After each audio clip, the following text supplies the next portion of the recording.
What is your name and what office are you running for? My name is Vanessa Denman and I'm running for mayor for the city of Edmonton. Why are you running? I am running because we need some serious change. We need some visionary leadership, and we need to start shining a light on the changes that need to happen in the city and be making these changes now. What is your most recent job? My most recent job, I have been cutting grass at the Edmonton Country Club, private golf course on the West End for the last 4 seasons. If you are elected, what would be your first priority to fix? So we have an energy of unsafe that is affecting many areas of the city, from housing to crime to homelessness to addictions to mental health. And this energy is coming from displacement. So we haven't really dealt with what happened with COVID. We just went into a state of emergency. And that energy still has to get processed, transmuted. As well, we've taken on about 200,000 new individuals that have been displaced, come from war, come from scarcity, and some very traumatic situations. And all of that energy needs to be integrated and transmuted as well with our city. So that would be one of my first priorities. How will you balance fiscal responsibility? That is one sticky subject. The fiscal responsibility that currently is running through the city administration is bleeding. And whether we talk about raising taxes or lowering taxes, that doesn't matter. It's the value of the dollar, and nobody is actually getting any value for their dollar. So that to me would be another of the top priorities. But there is a lot of hidden doors there, and there's a lot that city council and mayor are not able to even actually get a hold of yet, that type of information. So I would start by digging through that and getting to the bottom of it and seeing the numbers and really holding some people accountable for our money and our taxes that we pay for the taxpayer.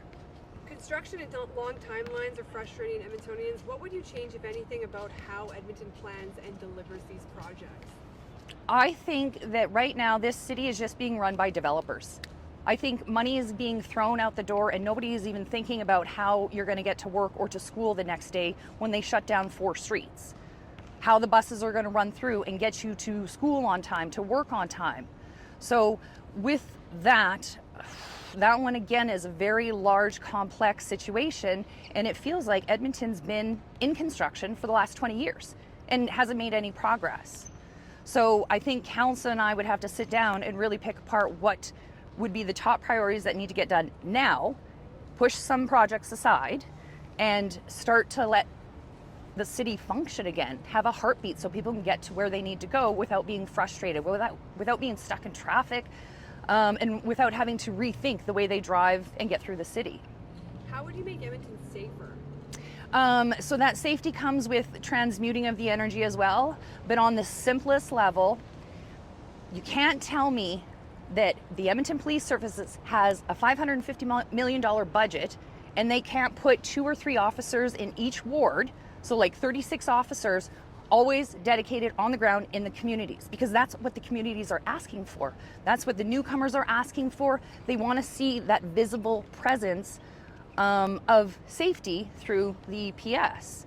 So that would probably be one of my my first requests with regards to the safety of the city. Where do you stand on infills, and what's the path forward?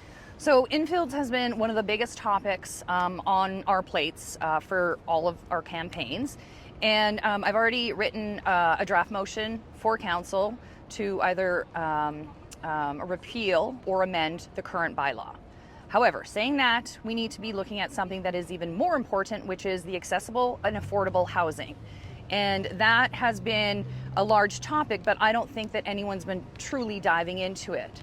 And so if we're taking these infills, which are, $500,000 builds, where we need to be kind of not using that as a piece, but recreating it so that we are working with developers so that we're getting affordable and accessible housing to many Edmontonians right now.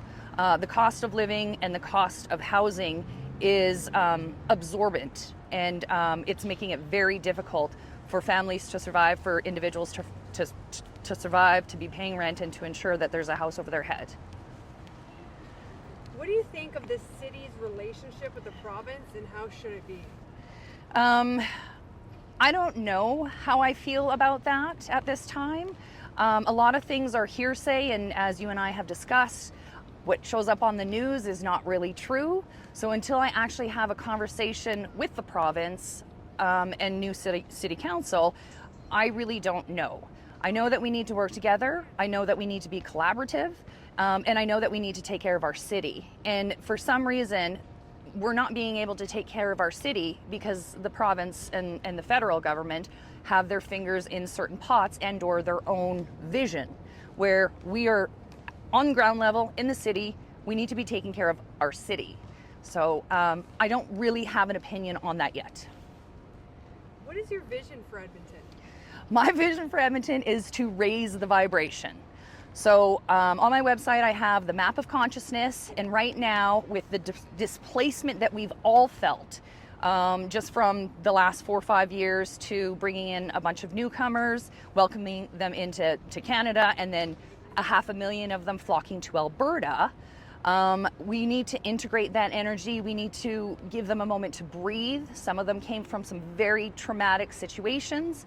And we also need to make sure we're taking care of our circle, our core individuals here in Edmonton that have been pushed aside and forgotten.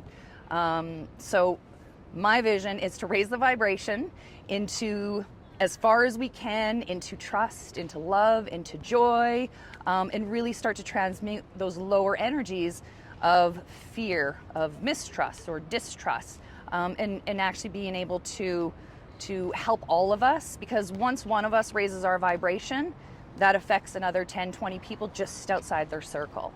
So that's my main goal and my main vision. If you are elected, what's one thing you want people to remember you accomplished at the end of your term? I want them to know that magic does exist. So when I speak of energy and I speak of transmutation and or seeing a piece of energy on this side or that side, I want them to remember that it's because of magic. It's because they've been able to see it with their own eyes, and they're like, wow, we can change the city. Oh my God, how did she do that? So I want them to be really thinking those types of questions instead of wondering, how are we going to do it? I just want them to know I will be able to do it.